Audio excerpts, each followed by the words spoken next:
పరిమళము నీదేనా నాలో పరవశము నిజమేనా ఒండు మల్లి పువ్వు కన్నా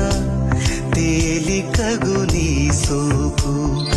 రెండు కళ్ళు మూసుకున్నా లాగు మరి నీ వైపు సొగసును చూసి పాడగాయలా కనులకు మాట రాదుగాల వింతల్లోనూ కొత్త వింత నువ్వేనా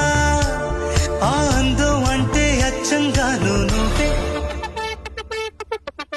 ఏ చిలిపి